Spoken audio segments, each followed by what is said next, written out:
Live from WRCT Studios in Pittsburgh, Pennsylvania, the Total Education Hour, the talk shop for teachers, parents, and administrators. Here's your host of the show, Neil Haley, the Total Tutor. Hi, everyone, and the ratings are in. We had our biggest ratings month in August. I want to thank everyone that listens to Total Education Network for that reason. Please go to my website at totaltutor.org to find out more information. I also own a birth through college tutoring and consulting company. I want to welcome to the program first my co-host, Adam, the former teacher. Adam, how are you this week? Oh, doing good. Not liking the heat, but other than that, it's been a very good week. Well, the heat is on because everyone's in their classrooms, and I'm not, and I kind of not missing the no air conditioning teaching in a Catholic school. So I'm kind of excited not to have to deal with that heat all day long and feel drained at 3 o'clock. But speaking of education and drained, I would like to welcome a guest. We connected on LinkedIn. It's a very strange situation how I find guests, and Adam, you know that too, right? Oh, God, yes. Okay. But I want to welcome to the program Ann Dixon. She is a principal for a school outside of Pittsburgh in the state of Pennsylvania, but she has such an interesting story. Thanks for coming to the studio, Ann. Oh, you're so welcome, Neil. And for the people watching on television, we cannot show her on camera, and that's just because of our public education system and how bureaucratic it is in a way that they control people. But let's go right to some questions, Ann. Basically, we really hit it off really quickly because I talked to you about why I was fed up with education and the fact that I'm not able to do what I want to do because principals have controlled me in ways. Not looking at, let's look at the student, let's form that student, let's look at academic achievement, but we believe even if the kids are from the inner cities that they can improve. That I have teachers on the program all the time that tell me, poverty, forget it. They're not going to be successful because of poverty, lack of parental involvement. Key thing. You can't increase test scores in those types of schools. It doesn't matter. And charter schools, again, are what we pick. They pick whoever they want to pick. So the question I have to ask, Ann, is it possible to be in a low-income district and be successful? Yes, it is. And we're proud to say that in the last several years, we have satisfied the state in AYP rankings and have not changed our dynamics, our demographics, our students, and we have successful readers and children that can do math and can do what all the other children can do around the state. And Adam, whenever you have a question, you just jump in. I'm going to just hit another question to kind of lead you into this process with Ann, because, again, I never have questions. I never have notes on my guests because I want to learn things. And my producer, Chris, taught me something, and I think also Tyler, the program director here at WRCT, taught me about the whole thing about Larry King never looked up the guest and learned anything about them before the interview so that they can learn things about them. And I think maybe I have some of Larry King's talent, maybe just an inkling of it. But I have my first question would be, when we're talking about this, what do you think teaching skills is very important to increase test scores, meaning not just to go and like teach to the test per se, but to improve skills in reading and math? First, what you have to do, Neil, is take a good look at your school culture. Okay. In that culture, you must provide respect, you must provide professionalism, and a passion, and an understanding that all children can learn. And likewise, most teachers can teach.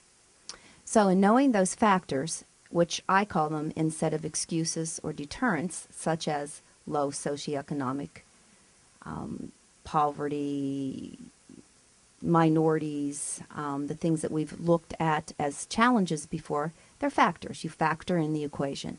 And once you do that and you build this whole total school culture involving the community, involving the parents, involving children of the older grades that have gone through the system. And what you first do is you set out and you give them a questionnaire. What do you think of your school? And you get feedback from the stakeholders. And administrators are not the stakeholders. School board members are part of the stakeholders. I shouldn't say they aren't the stakeholders. They are ultimately the stakeholders. We're the decision makers on some aspect, but we have to be given information to actually make good, vital decisions. So the questionnaire asks things, how do you like your school? How do you like your teachers? You're asking the community, how do you view your school? So before you even start and design the dreaded Jerry Maguire mission statement for your school and a vision, you've collectively talked to the stakeholders who have a perspective and they have a desire to succeed. So once you ignite that desire in the community, the parents, the children, the staff, now you can start building with sound instructional practices. Okay. No, that's great. I'm glad to hear somebody actually take a look at the school system, not to say, this is a problem, fix it, and they don't put in the factor that they're human beings as the problem, and you come in and you look at it as this is something where everybody can succeed. Can we get everybody involved? And once they put their part in, they have ownership in it, they're more likely to want to succeed because they're taking part in it. This isn't some outside source saying, here, do this, and you'll go, well, why? Because we told you so. This is us coming together, just the students, the teachers, the administrators, the community as a whole, to work together to build on that. Would you found it difficult to get that moving? Because I know that's not like usually the normal mode of operation when people work on schools. That's one of the things that made me frustrated whenever I taught, was just everything was very set in stone, but it was also right whenever about No Child Left Behind came into play, and it was a lot more structured, and I really hated that environment. Well, there's a lot of cons against No Child Left Behind. Here are some pros. Okay. It made us organized. It gave us a way to be accountable. It gave us goals and objectives we now can actually see and strive. It gave us a method for an outcome. So once you take those positive factors and you put into the equation now your individual school, and that's what's important. And I think that what you need is a strong leader, is someone that is passionate, someone that knows education, and someone that knows this without a doubt. All children can learn. You got it. Everybody needs to be respected. And when you have that as your mission statement, and you build that confidence level in your teachers and in the children and in the parents. So many parents come into my school, and it was such a heartfelt moment when the parent looked at their first grader and said, will you point out which one of these names are your teacher? Right. That parent did not know how to read. So we have had a system in education that have turned out parents that do not have a value in education because it didn't do anything for them. It didn't bring their education experience to their learning style and what they needed to do as an individual learner. What it did is it blew past them. Exactly. And they got off the boat. So absolutely, and when I'm listening to you talk, basically, most principals don't think like you, do they? Oh, I don't know. I mean, look at the performance. Wouldn't it say for itself, like what you were able to do, that they don't think that? They don't think that all children can learn. They don't understand. So what makes a passionate administrator? You talked about all these different factors that you bring out. You first of all, you bring out the ability that your teachers, you empower them that you can do well. That you that you say that all students can learn and have high expectations for those students. But how does it go? And that's all talk. It could be just a speaker, like a public speaker says, we're going to change the world, like maybe our president said. Now, what I'm saying is you did make changes, but it's not just words, is it? No. It's action. It's action. Explain how. Well, I think it has to do a lot about knowing the purpose of your existence. If your purpose of existence is to take home a check, or your purpose of your existence is to do this job, to aspire to another job, but if your purpose of existence is to provide a learning space, a childhood, an experience, if every administrator, teacher, parent realize that the gift you are given is that to give a child a life. Right. Absolutely. I think that's so important. And Adam, what is your thought? I mean, when you're hearing this is just fantastic that she has this purpose in her administration, that she sees that how she leads this school, she truly believes she can make a difference, and she goes out and acts on it. I just wish there were more districts that had that passion. Yes. Because I had the joy of being in certain districts, well-to-do districts. Mention them, please. I won't. Well-to-do districts and not so well-to-do districts. And the district I'm in now, where luckily I don't teach anymore, but I have family members that go there, where it's just frustrating because you can feel it when that's not there. When you know that there's animosity sometimes between teachers and administrators, or sometimes animosity between teachers and students, and there's not really a feeling of value when it comes to education. It's something you go to, and it's frustrating. If we had more where people were coming together, and this is important, and in putting the value of education is one of the things I'll try to say, if you were listening to our old Thursday night shows every time, is consistency and value are the two things that I always think can pull any type of endeavor through. Because once you get people to invest, when you get them to sign on to say, hey, this is something that's not just good for me, but good for our community as a whole, that makes districts work. Yes. It's just they're far and few between finding the districts that are willing to do the extra mile to make people that have different viewpoints at least say, okay, I don't agree with you on everything, but I can agree with you. We need to make the school better. Let's find some way that does that. Absolutely. I think I always am set back when help me with the word, Neil. Can't get it out. Philanthropists. Thank you. That middle syllable is missing. When people want to be generous to other countries, other nations. Yes. The children at my school were hungry. Uh-huh. And they are heroes because when they walk into that school to start their day, you don't know what they just walked from. Exactly. It's in America. And when you look at gifting that child with a warm school, food, and now the ability to read, the ability to write and communicate, the ability to speak, I don't know why you're in education if that's not your passion. And when you see it filtrate into homes that didn't feel that way, you're bringing a spark, and it's just like any spark that catches a fire. And once that fire starts to roll, it spreads contagiously. There's no controlling it after that. So it's back to, do you really want to be who you are, where you are, and do you want to make a difference? I was a Girl Scout. So and I believe you always leave a place better than you found it. Very great point.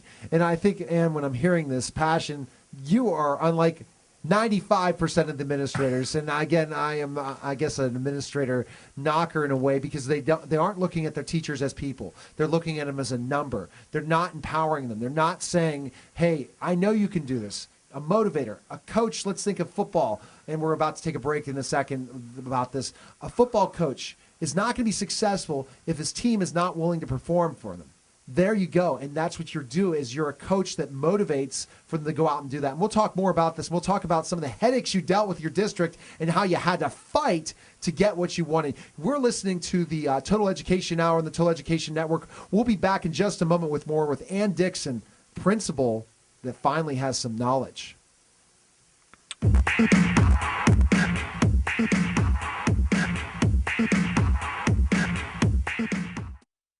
You've probably seen this before. Hide and seek? Well, sort of. Kids will often withdraw when their needs aren't being met. I know. It would be easier if they just walked up and said, hey, I'm feeling like I need a little one-on-one time. But kids have their own language, and it's up to us parents to learn it. Once you figure out how to speak your kid's language, well, you don't really have to say much at all. A thought from the Church of Jesus Christ of Latter-day Saints. You could choose to join a gang. You could try the latest drugs. You could even choose to drop out of school. You can try to avoid the difficulties in life with a quick fix, or you can face them head on. She did. Make the right choices today and be ready for the challenges tomorrow. This message is brought to you by the U.S. Air Force. Take it all from me. Do you want to make me wait? I'll stand alone. We're back to the Total Education Hour. That was The Slants, just to let them know. That's the other song from The Slants, the All-American Asian Band. And again, like I said, you just might, if you've heard our first ever show, Total Education Hour show, so we were syndicated on 22 networks now. I just think that ultimately, it's just every day it's a growing experience and excitement. But I'm with Ann Dixon, and we talked about the word coach. That's what makes a successful administrator in anything, business, sports. How did you coach to have that success? When I took the position, I spent the first month working side by side with the custodian. We organized that building from head to toe. Everything had a label. Everything had a place to go. Everything had a place to be.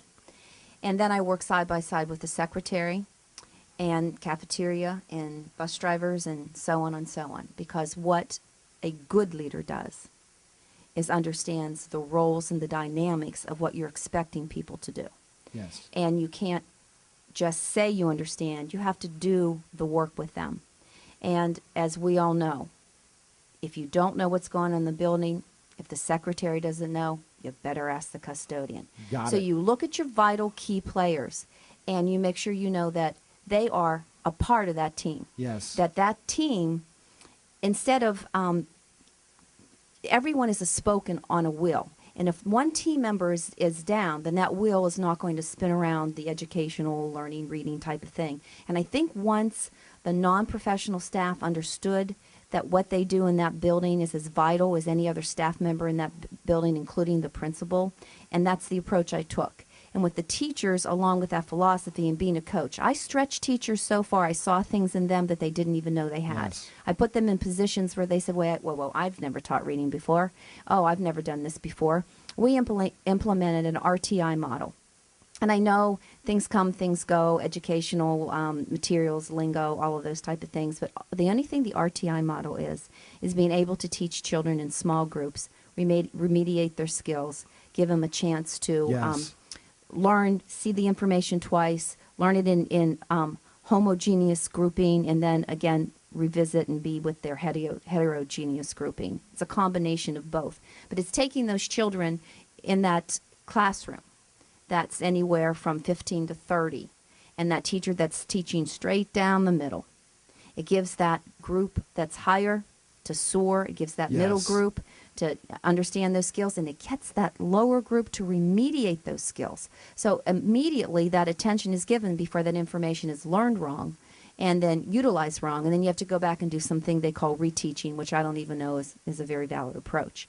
So we had done that in the all through the school. So I actually had a reading teacher teaching small group reading, maybe in first grade. Right. The teachers all became owners of those students in the building. So no longer did you have the teacher saying, "Oh, I can't say anything in the cafeteria because that's not my student that's misbehaving." Right. Now you have a team of adults. Correct. You have a team of leaders. Now the children know who's in charge. Well, it's the adults. Why? Because they know what's best for you. Remember that, Neil? Didn't our parents say, we know what's best for you?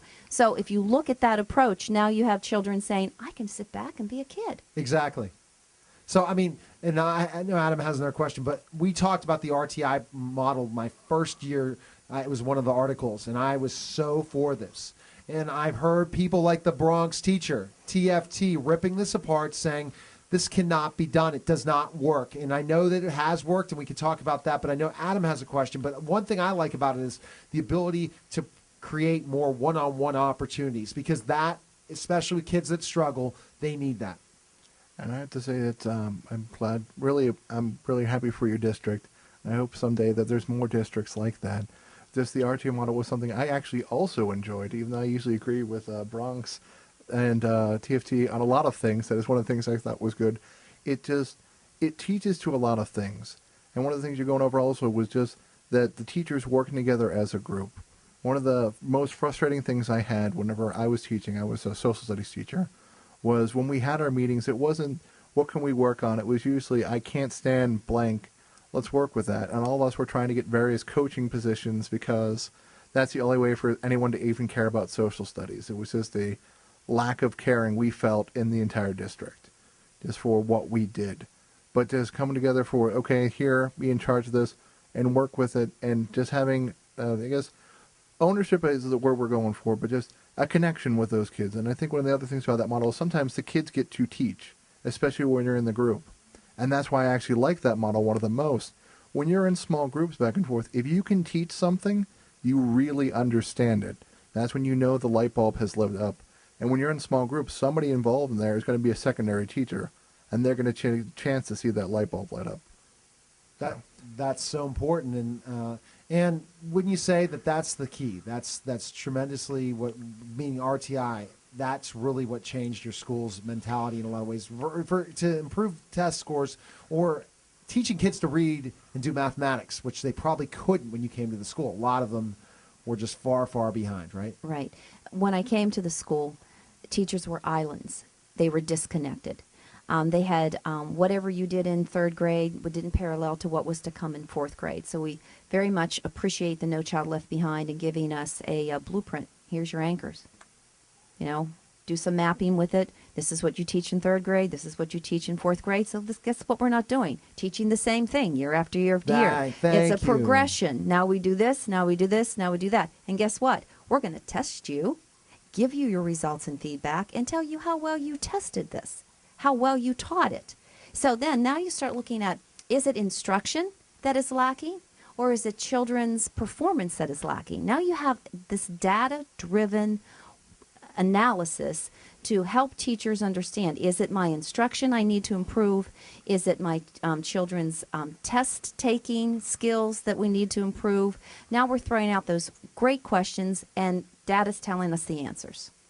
Exactly. And I know, Adam, just jump in if you want, but I'm just very fired up by this. But what Ann's saying is, everyone out there, the left in education, or I would say not, see, Adam's going to get mad at me, not the left, the union cronies out there that are protecting teachers in a way just based on that are saying, this can't be done, Ann. Forget about it. It's not going to work. You're full of it. NCLB was a joke. It doesn't work. But you're saying the way you implemented it, it has worked because you saw the strengths in NCLB. Not it should be completely outlawed. If you go back on some of my podcasts, you're flat out seeing 90% of the people are like, we are glad that now there's going to be a waiver for NCLB. And so we could talk about that in another time in another place. And explain to them that if it's implemented right, it can be a success. Well, what it does, like I said, what it's never done before is given us a recipe book. It's given us, here's your ingredients, this is what you do, and here's your cake. We just said, make a cake. Okay, you can't make a good cake without recipes and going back and tweaking it and saying it's too much of this and not enough of that. So that's what it's done. Now, what I will say about the negative side of No Child Left Behind, what it did good was great, but to restrict schools and make it punitive, your outcomes now turn into a negative response instead of saying, we can help you now with extra federal monies or state monies to improve what you need to improve. It can't be punitive. And when it first came out to be a punitive device, and everyone took it as negativity. I'm being watched. The unions are speaking up and saying it's extra work. They're being watched. It's just negative. The expectations are too high. What are we going to do with our special education kids? Well, this is what I do in my school. When my children get identified for special education, they don't even get their IEP is a reflection of what they've been doing before they had an IEP, because they are in their level reading. We have a reading traditional basal core instruction. We don't expect children to be able to be taught out of a basal reading book that's 2 years, year or 3 years ahead of them. Yes. So now what we do in that core instruction, we're teaching children in books that they can read. So when they're identified as a special education student, we've been doing it anyway. Right. We've reduced labeling. And I think that's important that you're going to individualize instruction. That's important. And Adam, if you have one more question for Ann, because again, we're getting close to finding out a little bit more information, and I'd love to have you back on the program to discuss certain topics, and you don't have to always come to the studio because it was a long trip, but if you like to come to the studio, that's awesome, because we'd love to have you on the panel, because you would really wake up some of our guests. So anything to add, Adam? I'm glad that your district went together. I definitely can see there. This is the way a school should be run, especially the way you put it. I don't necessarily think that there are certain aspects of No Child Left Behind that I think are great. The fact that when you teach third grade, it leads to fourth grade instead of doing third grade and third grade, which was god awful. But the thing that would always kill me is this is the way a good district runs. Is it the way the majority of districts are run? No, it's not. And that was part of the big thing that I fought against for No Child Left Behind is, okay, you're having teachers that are having problems. It's difficult. We're not going to send you education to help you become better teachers or weed out people that shouldn't be teachers. Certain people, you just don't. I'm glad I'm not a teacher anymore. But we're going to take away resources that you're going to have. Like one of the best things that I'm sure in your district, I hope they do have reduced lunch or those type of things. Those are some of the best ways to increase test scores. Yes. I've always put that if you want to increase test scores and you just have money to throw it, you don't have good teachers, you don't have motivated people. Two of the best ways to do it is preschool, before school breakfast programs, after school non-sport related extracurricular activities. Just for giving people that don't have the outward option to do things a safe option. And for people that are coming, you're not going to do your best studying when you're hungry. So that would be my just little thing, tangent from Neil, because he just loves to poke me and then go off. No. I agree, and so we have a couple minutes left. So, what would your advice be to principals out there that think this can't be done, and union cronies that believe it can't be done as well? Get out of your office. Exactly. So I have a good friend, Jason, the public school guy. Guess what? He can't say his real name either, and he basically is a union rep, but he agrees with me in certain things. People that toe that line union-wise and refuse to fire bad teachers. That's a question. I know, again, even though you're not bringing out your name, you know and I know, if teachers aren't performing, they need to find another job. And you figure out that way. And it's a battle. And you have to be you told me the battles you went through at your district to get and implement all these things. And a lot of principals just don't have the gumption or thought process to do that. They're afraid to. They're afraid to confront people. I don't think you should be in administration if you're afraid to talk to parents. I don't think you should be in administration if you can't manage teachers. I don't think you should be in administration if you cannot manage a 7-Eleven. That's my belief. And what's your thought with 1 minute to go? Well, my belief is this. In my school, the first year when all these changes came about, I lost 12 teachers. Now, that was a day and time when you could go, district hopping and go to another district and get a job. So you are right. Some people aren't meant to teach. Yes. And if they're in a hot place, they're going to jump out 3-story windows to another district. And I said, don't let the screen door hit you in the you-know-what on the way out. And when these new vital teachers came in, they knew the expectations. We started on ground zero, and we worked our way right where we needed to be. And they are the reason we've made AYP. And that's so fantastic. And I'm going to shout out to one only principal I had that was great. That's Patsy Caulfield's in China now.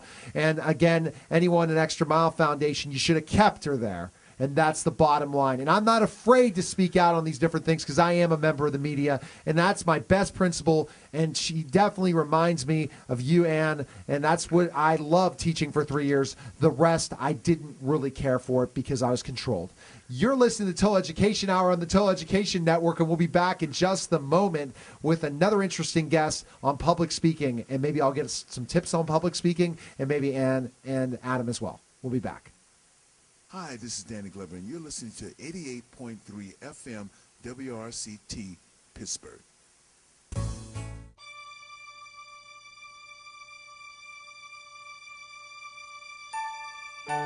Somewhere around the world, there are men and women of the armed forces risking their lives, helping rebuild communities after natural disasters, collecting toys for needy children, tutoring kids in local schools.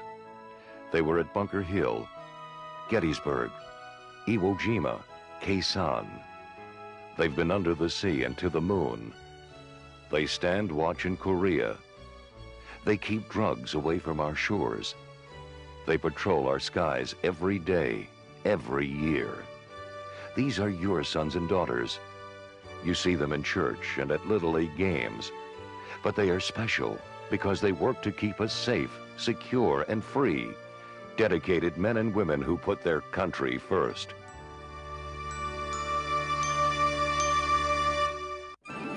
And now, another adventure with Savings Man. And with 0% down, all you have to pay on this mortgage is the interest. Now that's affordable. Are you sure? Savings Man. Watch out, you two. This is not your typical mortgage guy. He's really a subprime mate. Out you go. Monkeying around with the wrong mortgage can destroy your dreams. You're right, Savings Man. Remember, if it sounds too good to be true, it probably is. For more tips and tools, visit choosetosave.org today.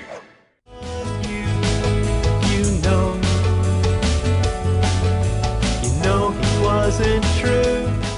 We're back to the Total Education Hour, and I'm sure I'm getting a lot of fan mail if people are listening to me, especially teachers out there, because I really believe, and this is in my own belief, that if I worked for someone like Ann Dixon, I would still be a teacher now. I'd continue to teach because I would be able to do what I love, teach. But other teachers, other administrators handcuff a successful teacher. So that's why I'm out here across the world getting this word out. And now I'd like to welcome my next guest. And I have to ask, first of all, Mark, have you been listening to the program so far today?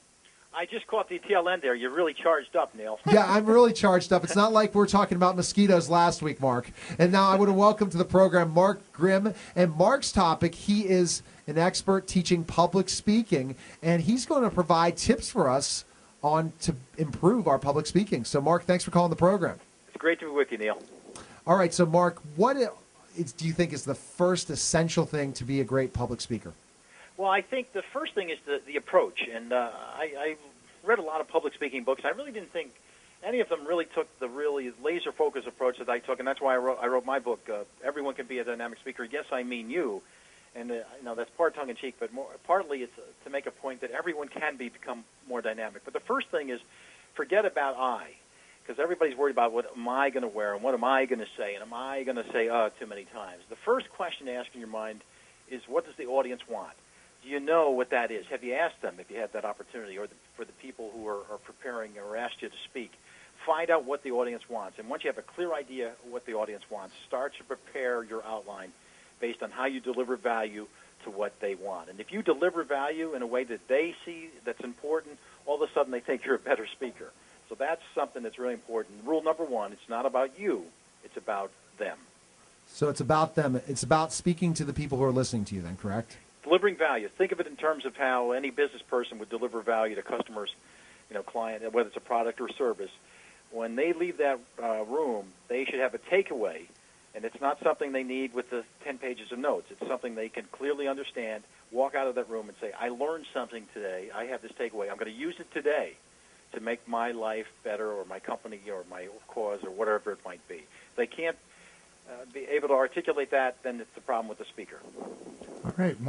Real quick, one of the things that I heard just to help do public speaking is to always remember the speech you have, the audience doesn't know. So always to have unprepared preparedness.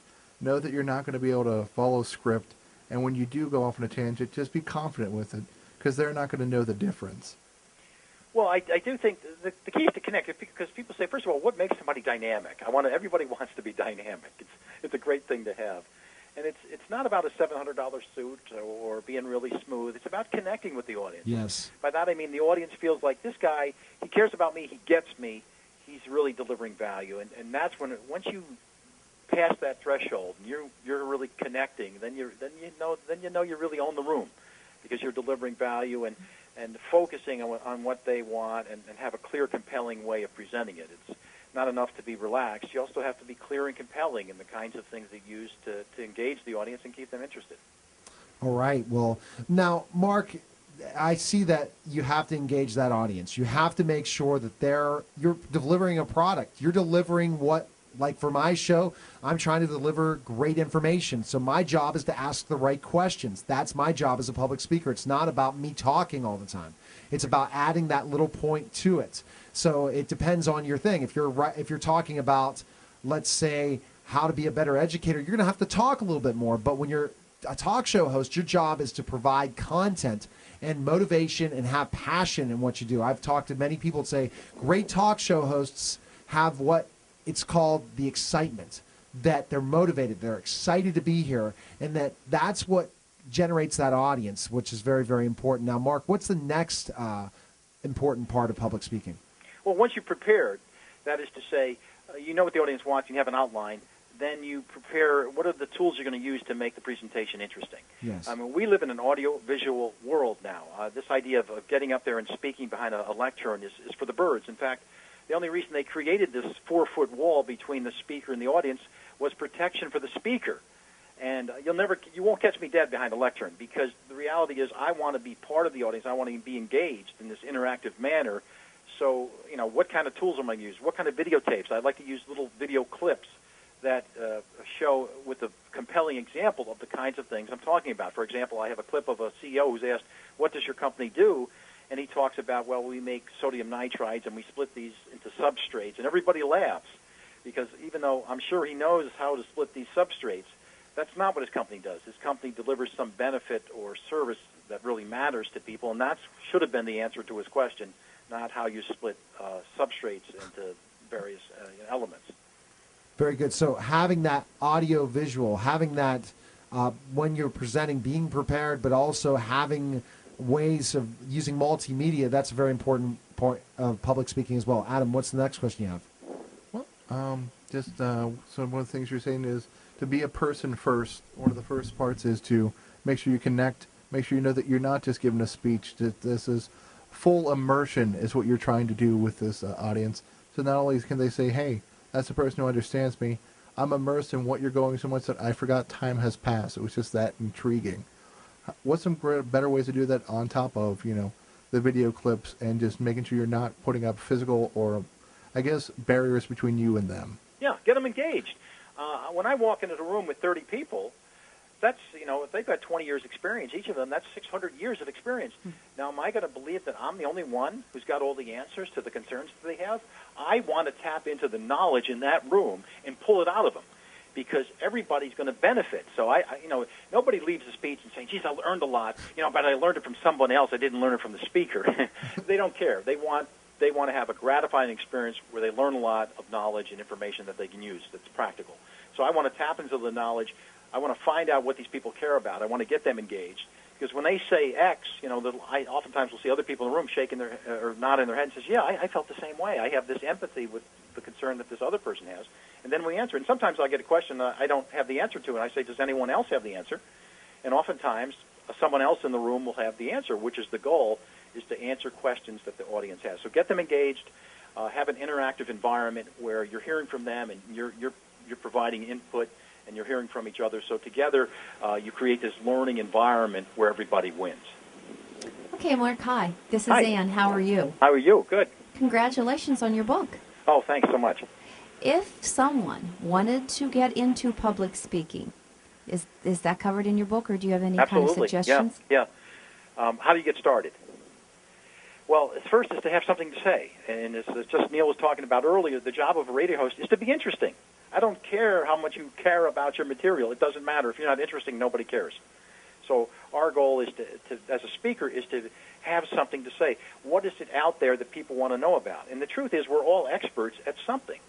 So if you have a certain expertise in something, find an audience that wants to know. Maybe you're a gardener, and you're great at growing a garden. There's people that want to know the answer to that question. So you go to the garden club and make a speech on how to grow roses or whatever it is. So the key is to identify what you know well, find an audience that is interested in that topic, and go and deliver it. And the truth is, there's a lot of opportunities to speak. It isn't just about a CEO speaking to the Chamber's annual dinner. It's about the soccer club and the church group and your work groups. All these people have there's opportunities for speaking, and typically when they ask for a speaker, everybody jumps under the table because they don't want to do it. And sometimes the speaker is somebody who may be the most competent person, but not the most competent person to lead the group. So there's a lot, and that's what happened to me. I was frustrated when I was young because I was a wallflower, and I was missing all these opportunities because I was afraid to speak up, and I hated that feeling. And I moved away from that. I finally started to take a chance, and then another chance.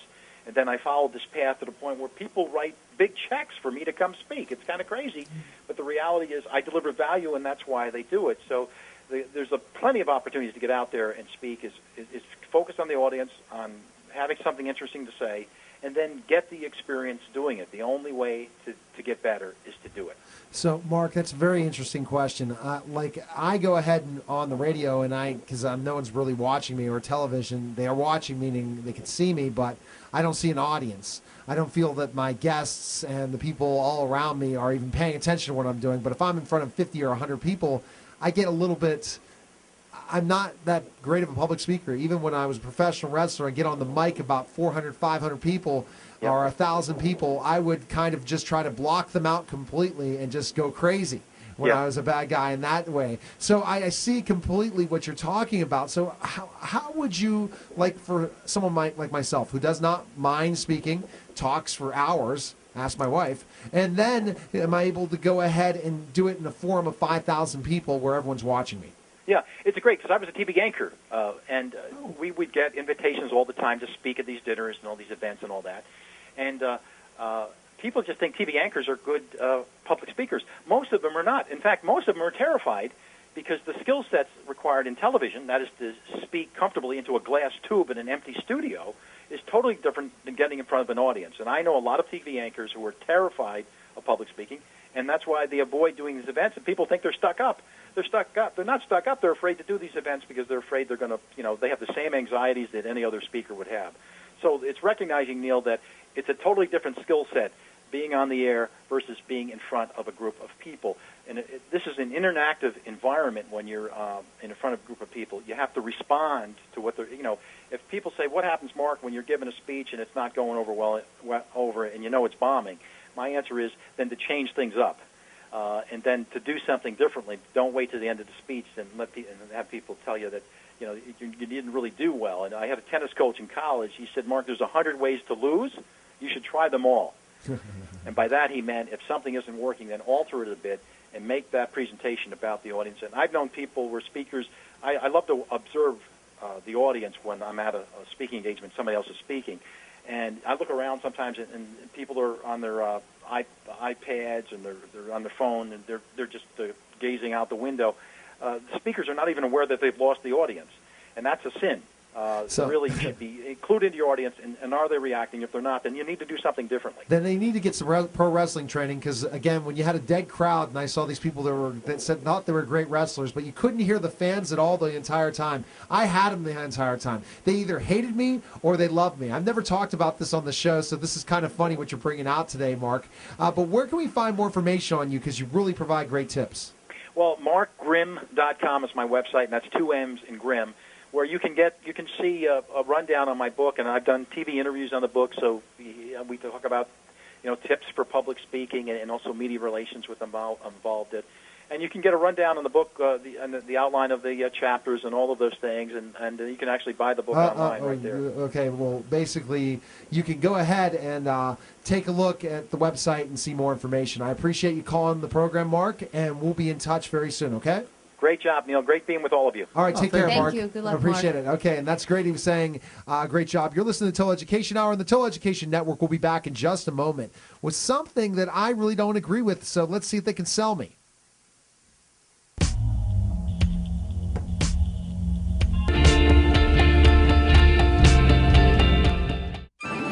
And now, another adventure with Savings Man. Oh dear, I can't afford that. Charge it. You can pay it off later. Not so fast, credit card guy. Savings Man. Don't let him entice you, ma'am. Credit card guy can lead you to big trouble. You need a savings plan. You're right, Savings Man. Get this ballpark estimate worksheet at choosetosave.org. It will help you get started. Gee, thanks, Savings Man. No, thank you. So visit choosetosave.org and get your ballpark estimate today. The American Legion. We're a powerful force for the nation. We pledge ourselves to our veterans, our youth, a strong national defense, and Americanism.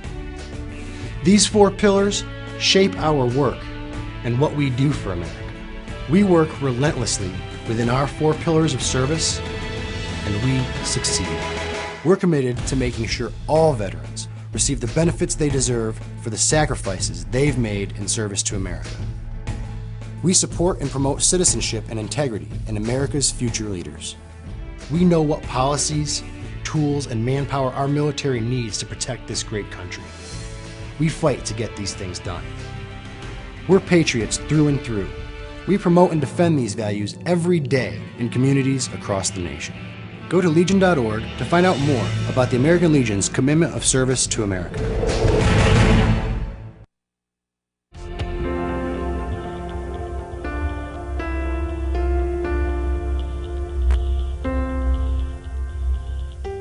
Back to the Total Education Hour and the Total Education Network. We are waiting on our guests, but I did find some interesting topics. We've been talking too much about education reform, so this is another one of my passions.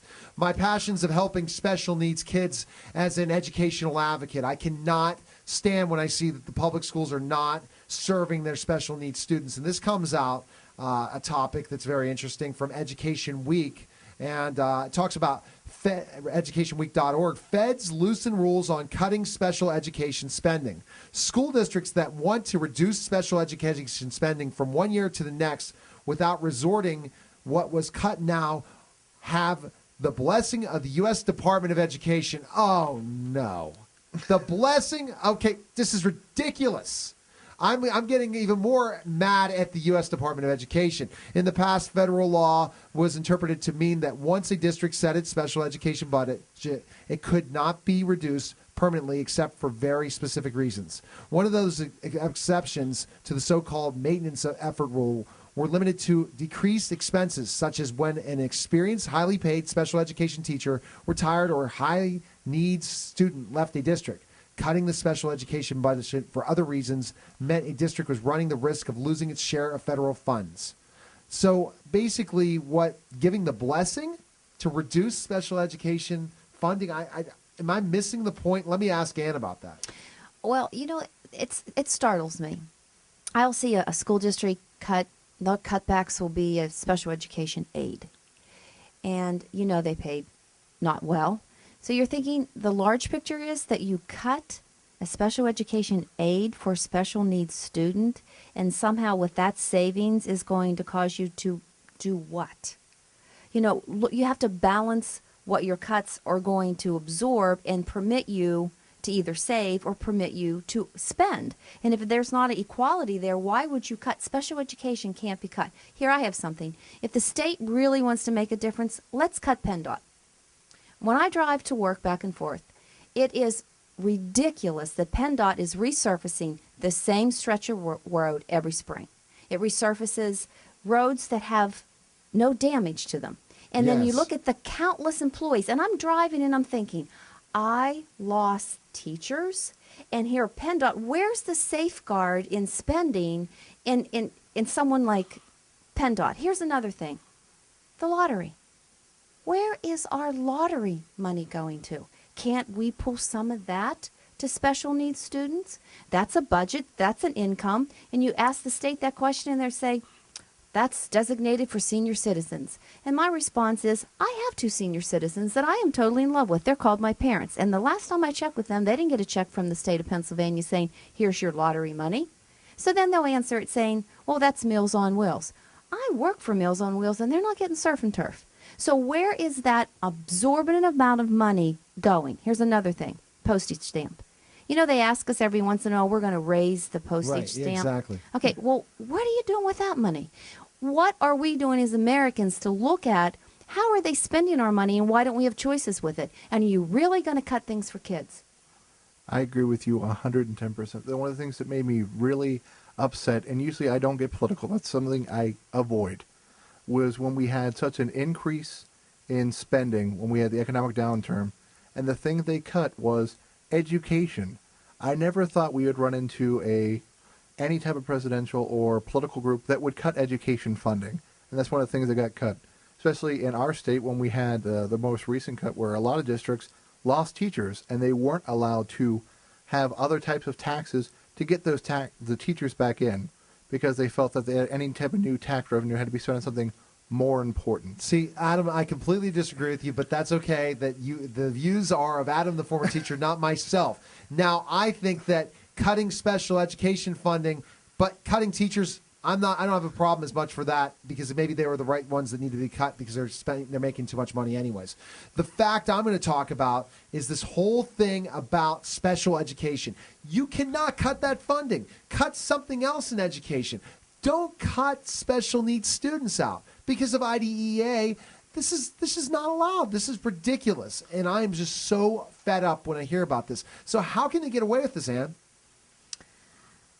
I don't think they're going to get away with it. Do you understand that we have educational law, and we have IDEA, and we have safeguards in special education, and we have it's so carefully watched. I don't think this is going to be a solution. Plus, how do you sleep at night? How do you take what are you going to take a wheelchair? Say, oh, I can't give you a wheelchair in school now? I mean, what are you going to do? What are you taking from these kids? So how can the U.S. Department of Education give this blessing?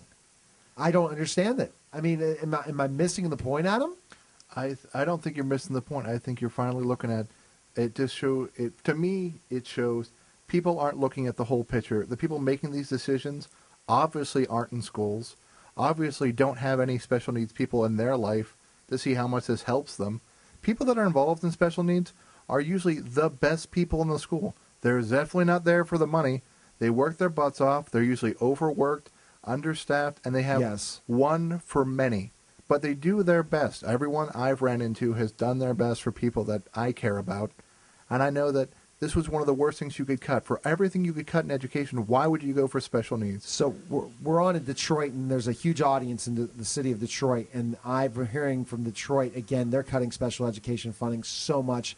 They're trying to fight it. It's so political in Detroit. So the thing, I'm very angry to hear this. I mean, like I said, cut teachers. And don't get me going, and again, I'm not an administrator, but I'm just going to say, if you're going to cut something, don't cut special education. Don't cut where you're going to get rid of an aid for a child that has autism. That's going to disrupt the entire classroom because you don't have that extra help. Or you're going to get rid of a teacher that's a resource teacher and make it so that we're going to have to do full inclusion, but yet place all the special needs kids in one class. Well, I don't mean to interrupt, Neil, but special education is a large spectrum. We're talking gifted children, we're talking speech handicapped children, we're talking hearing impaired, we're talking children that we have in alternative programs, children that are in special care facilities. It's so absorbent, and I understand the cost is, and I know that some districts are burdened by it more than others if you're in a certain region where you have a large percentage of children with disabilities. But I do think that feeling comfort, like I just said, when you cut things, you have to have a reason why you're cutting it. And is that expenditure that you're saving really going to go to something that's better than? So what's your rationale? I mean, as an administrator, don't cut my teachers. I don't need textbooks. I don't need paper clips. It's true. I need good educators. I need staff. Bravo. Research says that a good teacher is going to do the job, not this technology program yes, or the smart board. The smart board. Is the smart board really that smart? And it sits in the back of the corner in most people's classrooms. It shocked us. And we're spending all that kind of money. I agree with you. I'm just saying if you're going to cut something, cut teachers before special education, but cut the technology. Cut these programs that don't work. They're going to spend so much money. Like, for example, I heard this one school district now that's going to have online SAT prep. You know why they're doing that. That's stimulus money. That's nothing but stimulus money to add to the burden. If people are buying curriculums, and Jason, the public school guy, said this, Ann, and this is a question, Ann, that kind of directed to you again, because you are, again, my public school source administration, that don't you think a lot of principals did not take the time to spend that money from stimulus? I want to tell you something even better than that. There's a lot of principals that didn't even know there was stimulus money. Oh, boy. They didn't know the amount of stimulus money, and we were presented the opportunity, but never really have the opportunity come to fruition. Exactly. So, did stimulus work, Jason, the public school guy? That's, again, I hope he listens, and I'll bring up this discussion. I hope he can listen to the show. It will air again this Saturday on a station and late night, and hopefully I'll send it to him and say, Jason, listen to this before you come on the show in 2 weeks, because this is definitely fuel to the fire. So, Adam, last point on this. Now, again, I don't want to make this political, and I'm kind of not, because, again, we're seeing the political side of this has gone through the roof. We're with these vouchers now, or waivers, we're kind of ending education reform as we know it in a lot of ways. And people that are as talented as Ann out there are going to just have to fight herself because she's not going to be mandated anymore to do a lot of this stuff, which is going to hurt the children. We're looking at class sizes in major districts of 30 kids. Yeah. And it's like I said, they're cutting the funds the wrong way. They don't need those textbooks. They don't need those new football uniforms every year. They don't need to put the state-of-the-art football stadiums. Education's the most important thing. Last point, Adam, and then I'll let maybe Ann to have 1 minute. No, I definitely have to go with this. Education is the more important thing. It's one of the things that just kills me with government in general. Just for every time we had the new stadiums in Pittsburgh, we've said, do we want to build them? No. Do we want to tax for it? No. Referendum? No. They built it anyway, took money away from things that were useful like education, welfare programs, things that people were using, and put it into things that no one wanted and we didn't need. And it just kills me that we had to do this because the federal government gets involved in education in the first place. I'm not against them helping, but when they go in and then they ruin what they've started, it just frustrates me to no end. Okay, 1 minute, Ann. What would you do to change education the way you were able to do it at your school? Well, I'd stop using the word reform. That we are reforming to what? We've been cyclically reforming into something that instead of celebrating the accomplishments and saying, okay, this is good, this is best practice, I think we need to start looking at best instructional practices. It doesn't come with a large price tag. It comes from sound teachers. And here's another thing that I always concerned about. What are colleges teaching teachers? Let's take a look at that. I mean, are they teaching them to be classroom managers? Are they teaching them how to interpret content area and how to deliver lessons? Are they teaching them how to include special education students in their classroom? How do you communicate with parents? How do you have a positive school culture? Okay. Awesome. Great points, Ann. I can't ask you where we're going to be able to find more information on you. So let me thank the guests. We can find her in parts unknown. No, but I had to say that one. But we can't find any information. But you could start writing on my blog as an alias, just like Jason the Public School Guy does. That would really stir the fire. And you could just register, and I'll have you as an administrator as well and do whatever you want to do. But I want to thank Adam, the former teacher. I want to thank Christina, my television producer. I want to thank Chris, my great at WRCT. He's the fantastic radio producer. And I want to thank my guest, Mark Grimm. I hope everyone has a great weekend. And I will talk to you next Friday at 4:30 and all over the world, anytime, anywhere. Good night, everyone.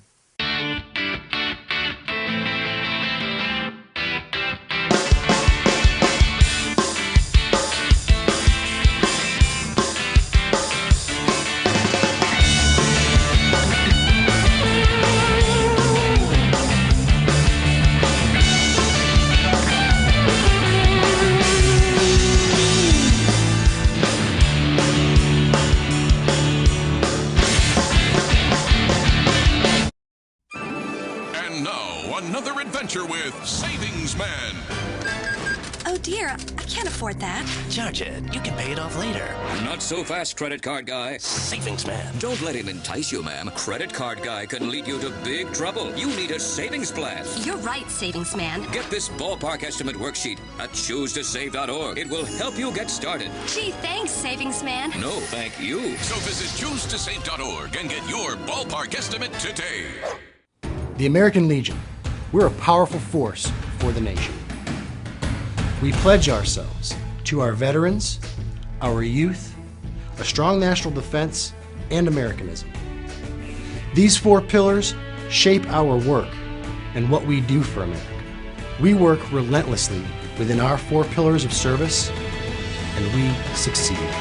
We're committed to making sure all veterans receive the benefits they deserve for the sacrifices they've made in service to America. We support and promote citizenship and integrity in America's future leaders. We know what policies, tools, and manpower our military needs to protect this great country. We fight to get these things done. We're patriots through and through. We promote and defend these values every day in communities across the nation. Go to Legion.org to find out more about the American Legion's commitment of service to America. And now, another adventure with Savings Man. And with 0% down, all you have to pay on this mortgage is the interest. Now that's affordable. Are you sure? Savings Man. Watch out, you two. This is not your typical mortgage guy. He's really a subprime mate. Out you go.